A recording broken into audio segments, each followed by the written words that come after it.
औज़ु बिल्लाहि मिनश शैतानिर रजीम बिस्मिल्लाहिर रहमानिर रहीम अल्लाहुम्मा सल्लि अला सय्यिदिना मुहम्मद व अला आलि सय्यिदिना मुहम्मदिन बिअददि कुल्लि ज़ुरतिन मिअत अल्फ अल्फ मरतिन। आज का मेरा मौजू है असरैन की नमाज को कभी नहीं छोड़ना। अल मुस्तदरक है जिल्द अव्वल सफ़ा 48 और 49, ये दो पेजों के अंदर इसके हदीस है, 48 और 49 और हदीस नंबर है 50। ये देखिए 48 और ये 49 है और ये हदीस शुरू होती है 50 यहाँ से और ये अगले पेज तक जाती है। इस हदीस को जो है हज़रत फ़ज़ाला लसी रज़ी ताला अन्हु प्यार करते हैं।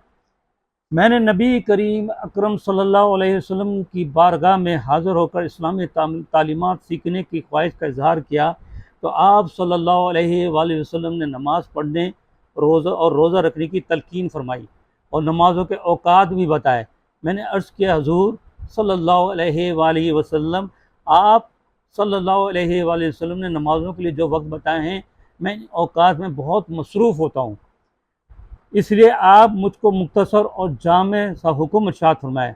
आप सल्लल्लाहु अलैहि वसल्लम ने फरमाया, मसरूफ़ियत कितनी भी हो, असरैन को नहीं छोड़ना। अब ये लफ्ज़ ऐसा है कि लोगों ने नहीं सुना होगा, तो उन्होंने भी नहीं सुना था, क्योंकि ये लफ्ज़ उन्होंने फरमाया कि चूँकि ये लफ्ज़ हमारी ज़बान में इस्तेमाल नहीं होता था, इसलिए मुझे समझ नहीं आई। मैंने समझने के लिए अर्ज़ की, असरैन का क्या मतलब है? आप सल्लल्लाहु अलैहि वसल्लम ने फरमाया, फ़जर और असर। फ़जर और असर को असरैन कहते हैं। हमारे प्यारे नबी सल्लल्लाहु अलैहि वसल्लम ने असरैन की नमाज ना छोड़ने का फरमा दिया कि ये नमाज नहीं छोड़नी, तो वो फ़जर और असर है। इस मुस्नद हदीस मुबारक से मालूम हुआ है कि असरैन की नमाज कौन सी है और इन दो नमाज़ों की अहमियत भी मालूम होती है। यानी फ़जर और असर की नमाज जो कभी भी नहीं छोड़नी चाहिए, चाहे कितनी ही मसरूफ़ियत हो। वैसे तो 5 वक्त की नमाज को कभी नहीं छोड़ना चाहिए, क्योंकि इसमें हम मुसलमानों को ही फ़ायदा है, जैसे मेरे पिछले एक बयान में बताया। लेकिन हमारे प्यारे आका नबी सल्लल्लाहु अलैहि वसल्लम ने फ़जर और असर की नमाज की अहमियत दी है। क्यों ज़्यादा दी है, इसकी वजह क्या है, ये हमें तलाश करनी है। तो ये मैंने बुखारी शरीफ से तलाश की कि इसकी वजह क्या है। बुखारी शरीफ जिल्द अव्वल है, उसके अंदर इसकी वजह मौजूद है कि फ़जर और असर की नमाज की अहमियत क्या है, असरैन की नमाज की अहमियत क्या है। ये देखिए, इसका सफ़ा नंबर है 288, सफ़ा नंबर 288 और हदीस नंबर 526। ये 288 और 526 हदीस नंबर है।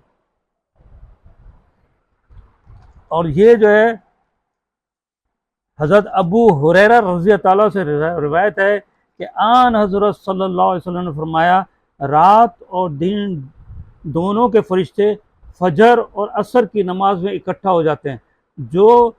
फिर जो फरिश्ते रात को तुम में रहे वो आसमान पर चढ़ जाते हैं। परवरदिगार इनसे पूछता है, हालांकि वो खूब इनको जानता है, तुमने मेरे बंदों को किस हाल में छोड़ा? वो कहते हैं, हमने इनको नमाज पढ़ते हुए छोड़ा। जब इनके पास गए थे तो उस वक्त वो नमाज पढ़ रहे थे। अब आपको पता लगा कि फ़जर और असर जिसको असरैन कहते हैं, मेरे प्यारे नबी सल्लल्लाहु अलैहि वसल्लम ने इस नमाज़ों को असरैन कहा है, तो इसकी अहमियत क्या है। यानी इस हदीस मुबारक से मालूम हुआ कि इन दो वक्त में फ़जर और असर में जिनको हमारे आका नबी करीम सल्लल्लाहु अलैहि वसल्लम ने असरैन की नमाज़ फरमाई, फ़रिश्ते इकट्ठे होते हैं। ये कौन से फ़रिश्ते हैं? ये वो फ़रिश्ते हैं जो हमारे दोनों कंधों पर होते हैं। ये फ़रिश्ते जो असर में आते हैं और फ़जर में ऊपर चले जाते हैं, और फ़जर के फ़रिश्ते असर में ऊपर चले जाते हैं। इन दोनों औकात में फ़रिश्ते इकट्ठे हो जाते हैं। यानी फ़जर में जो पहले रात के जो फ़रिश्ते होते हैं वो 2 पहले मौजूद होते हैं और 2 फिर जो आते हैं वो 4 हो जाते हैं। और इसी तरह असर में भी ऐसा होता है कि 2 फ़रिश्ते पहले से मौजूद होते हैं, फ़जर में जो आए हुए होते हैं वो फिर रात के जो फ़रिश्ते आते हैं वो यहाँ पे इकट्ठे हो जाते हैं। और ये 4 फ़रिश्ते सुबह के टाइम फ़जर के वक्त होते हैं, 4 फ़रिश्ते असर के वक्त होते हैं।